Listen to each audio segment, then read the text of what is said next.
We actually experienced a little piece of heaven today. This was one of the most beautiful churches we've ever been to. But first, we had to run a few errands. Welcome to Visible Footprints, where we walk in the footsteps of our brothers and sisters in Christ, exploring the places they left behind. This is episode 2. So today we're going to London Oratory.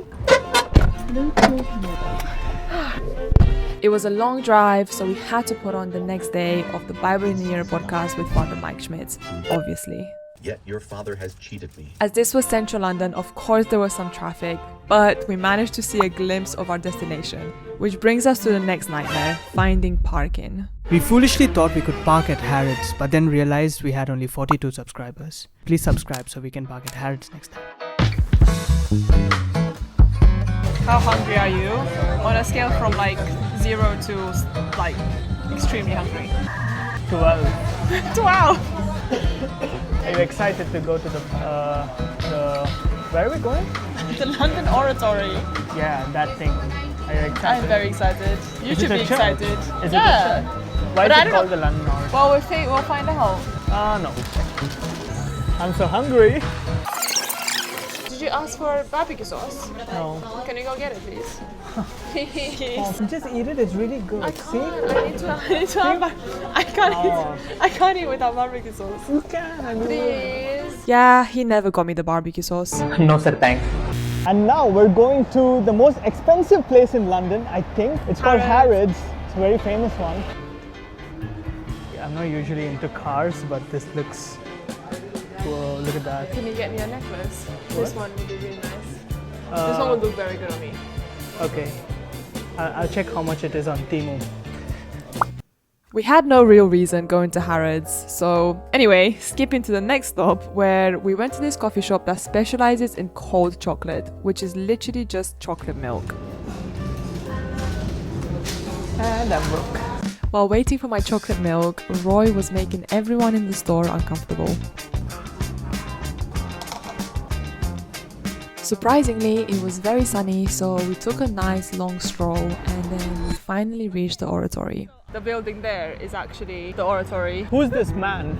I don't know. The return of the prodigal. Oh, this is the return of the prodigal son. Oh. You know? Like the father went and hugged him when he came back home. When you just look at this, it looks like a garbage can.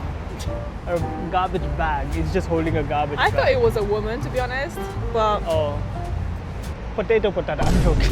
this famous Catholic church in Kensington, also known as the Brompton Oratory, was built in 1884 and is one of the largest Catholic churches in London. Heavily inspired by Roman churches, the oratory was built by the congregation of the Oratory of St. Philip Neri, a community of secular priests in Rome. The church is dedicated to Mary's Immaculate Heart, a powerful symbol of pure love, compassion, and devotion. This ties in to the Oratorian's emphasis on intimate interior spirituality, love of God through contemplation, beauty, and joy. After the Catholic Emancipation Act of 1829, before which Catholic Mass was banned, Catholics in England were free once again to build churches and worship openly. It was built as a response to the spiritual hunger of London's Catholic population, particularly in the growing middle and upper classes of Kensington. It stood as a bold Catholic statement in a still largely Protestant country.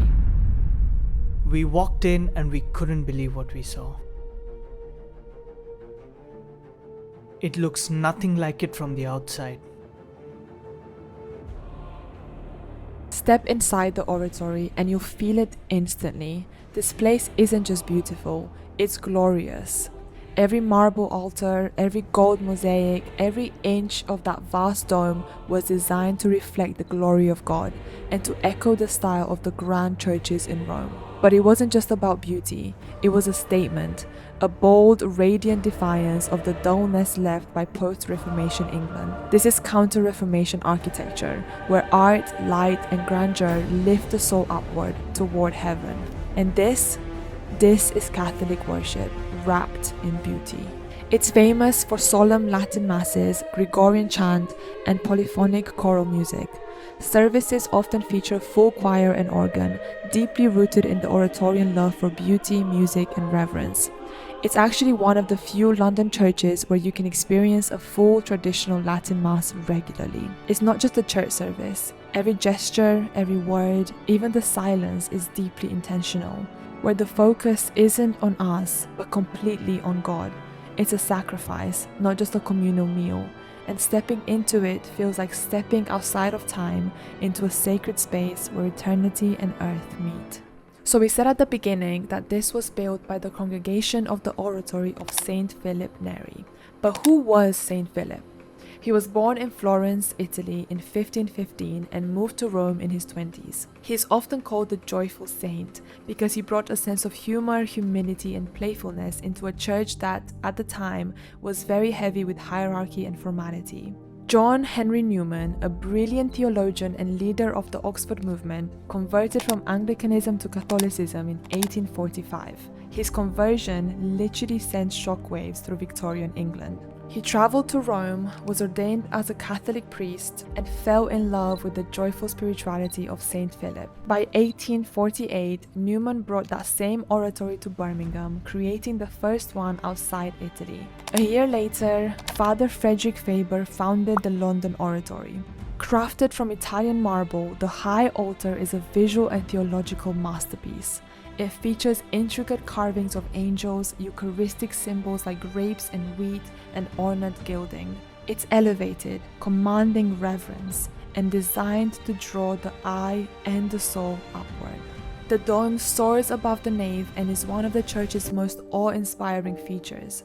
Inspired by St. Peter's Basilica in Rome, it symbolizes the universality of the Catholic Church, tying London to the heart of the faith. The oratory is filled with classical Italian sculptures, images of saints, and framed devotional paintings, many imported from Italy. The art leans heavily into the Baroque aesthetic, with emotion, movement, and rich symbolism woven into every detail. Today, the oratory stands as a vibrant hub for traditional Catholicism in London. It draws a diverse community, from diplomats and artists to scholars and young professionals, all seeking something deeper.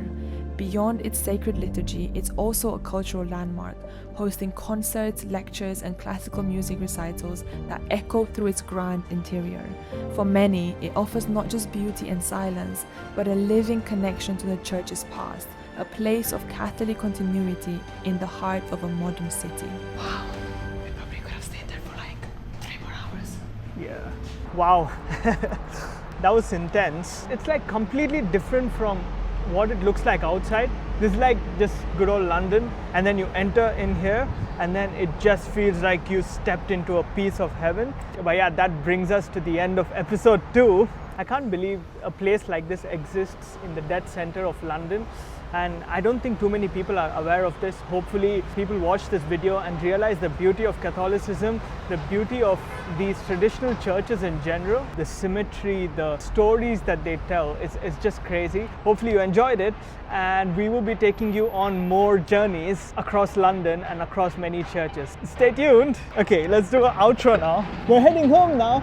Peace.